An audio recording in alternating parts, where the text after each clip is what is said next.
Η Ελλάδα πρωταγωνιστεί παγκοσμίως στα εύκαμπτα φωτοβολταϊκά τρίτης γενιάς, με το Αριστοτέλειο Πανεπιστήμιο να δίνει το ρυθμό. Στη Θεσσαλονίκη κατασκευάζεται εργοστάσιο για τη μαζική παραγωγή τους.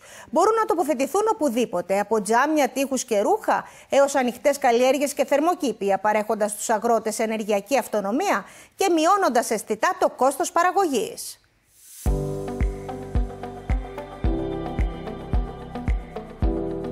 Ενεργειακά αυτόνομα θερμοκήπια λειτουργούν πιλωτικά στη Θεσσαλονίκη, με εύκαμπτα ημιδιάφανα φωτοβολταϊκά τρίτης γενιάς στην οροφή.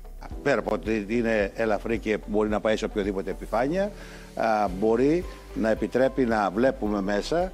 Για παράδειγμα, από εδώ είναι ημιδιαφανή, άρα να τα βάλουμε στα κτίρια μας, στα γυάλινα κτίρια, αλλά επίσης μπορούμε να τα βάλουμε και πάνω από τα θερμοκήπια ή από την παραγωγή τροφής στις ανοιχτές καλλιέργειες, όπου περνάει πλέον το φως μέσα, άρα γίνεται η φωτοσύνθεση, γίνεται η παραγωγή, κόβει την UV ακτινοβολία και επομένως φεύγουν διάφορες αρρώστιες που προκαλεί η UV ακτινοβολία και βεβαίως κάνει και σχέση για τα φυτά μας. Η τελευταία λέξη της τεχνολογίας στην υπηρεσία των αγροτών.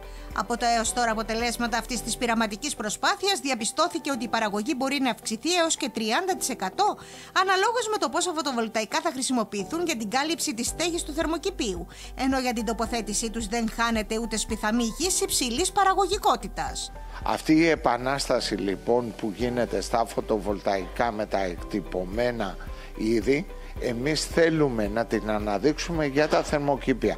Μέσω στοχευμένου προγράμματος, το ανακοίνωσε πρώτος ο Πρωθυπουργός στη ΔΕΘ, το συνολικό ύψος είναι 600 εκατομμύρια ευρώ για τα θερμοκήπια.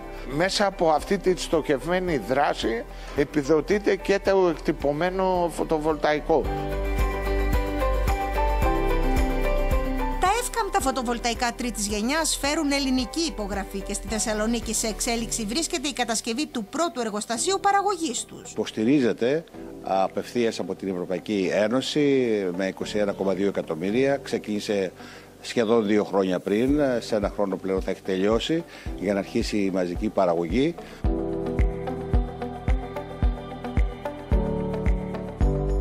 Αυτό είναι ένα διπλό έξυπνο παράθυρο όπου ενσωματώνονται τα φωτοβολταϊκά αυτά τα με διαφανή μέσα εσωτερικά. Παραμένει στο παράθυρο αυτό. Μπαίνει στο παράθυρο. Αυτό παράγει ενέργεια. Παράγει ενέργεια. Η χάρη τους θα φτάσει μέχρι το Ντουμπάι, στο ψηλότερο κτίριο του κόσμου. Το Μπουρτζ Χαλίφα σε 5 με 10 χρόνια από τώρα θα έχει καλυφθεί με αυτά τα φωτοβολταϊκά και επομένως θα γίνει ενεργειακά ανεξάρτητο.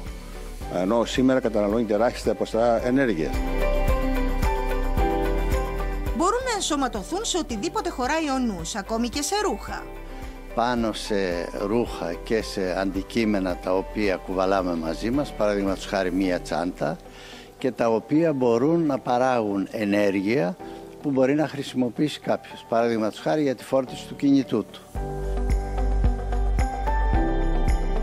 Μετά τη Θεσσαλονίκη, ανάλογα εργοστάσια παραγωγής εύκαμπτων ημιδιάφανων φωτοβολταϊκών τρίτης γενιάς θα γίνουν και σε άλλα μέρη του κόσμου.